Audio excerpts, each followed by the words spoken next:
This is the Apple Watch Series 9, the marginally improved successor to the Series 8, which marginally improved from the Series 7, which came from the actually innovative and awesome Series 6. How I miss my Series 6. I was forced to upgrade to the Series 9 after an unfortunate accident with water entering the watch, which made the screen of my Series 6 detach from the body. I have to say, this is the most underwhelming upgrade I've ever done. Alright, first let's talk about what's new, since there really isn't much to talk about in terms of changes from the last 3 generations or so of Apple Watches. This watch features an always-on Retina display with up to 2000 nits of brightness compared to the 1000 from the previous generations, including the Series 8. 64GB of storage, also doubling that of the previous generations, which is awesome for people who store a lot of music, apps, podcasts, etc. The watch also features the new S9 chip, which does come with a few perks like Siri requests, which are now processed on-device for faster and more secure responses, as well as the ability to access health data straight from the watch. This is good if you want to do things like log your medications or ask questions about your sleep or workouts and all that good stuff. The new chip also allows you to find your iPhone with better precision, but you will need both the newest Apple Watch and the newest iPhone to benefit from this feature. Oh, and who can forget the most talked about feature by Apple? Double Tap, which we will talk about more a little later in this video since I have some thoughts about it. Alright, well, when you put all the features together like that, it does start to sound like the Series 9 is actually a great improvement over its predecessors, right? Well, most of these features are more quality of life passive improvements than anything else. Take the on-device Siri requests processing, for example. Yes, it is faster, perhaps even noticeably faster, but it's not anything you couldn't already do with previous watches. It would just first need to send the request to your iPhone, so it took a bit longer. I do appreciate the ability to log health data from the wrist though, that I will give them. The extra storage is also nice like I mentioned, but then again, I never ran out of storage back when I only had 34GB. Though don't get me wrong, it's always a good thing when they add more storage without raising the prices. Okay, now possibly the biggest difference between this watch and the previous generation is the addition of Double Tap. Yes, I know, Double Tap was already available in other watches in the form of accessibility. But from what I hear, it wasn't as accurate or fully featured as this one is. However, even this version of Double Tap has its quirks. Now, let me just start by admitting that I'm actually a pretty big fan of this feature. I started using it from the moment I got my new watch, and I haven't stopped using it since. It's one of those things that you didn't know you were missing until you have it. Now I no longer have to wait until my hands are free or dry or whatever it is they're doing when I need to do something on my watch. I can just double tap and it'll perform mostly what I needed to do without having to free my other hand. Seriously, this might not sound like a lot, but you get used to it and then you never want to live without it. Especially since the Apple Watch constantly sends the pesky time to stand up notifications, or you closed your rings, or in my case, you need to close your rings. I hate those notifications, and now I can easily dismiss them with Double Tap.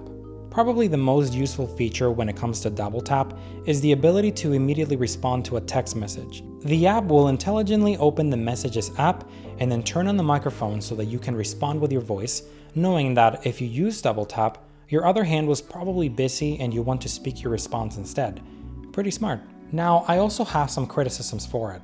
The feature works probably about 95% of the time. There have been times, however few, that I have tapped and nothing has happened. Even fewer if it's twice in a row and still no response. But it is annoying when it happens, and it makes me think that perhaps the watch is just lagging the input. But my biggest gripe comes with individual app notifications and how Double Tap controls them. For example, I use Gmail on my iPhone, and so I get notifications on my watch pretty much all day. The problem is that the main button on the Gmail notification is not something useful like dismiss or mark as read or reply or something useful like that.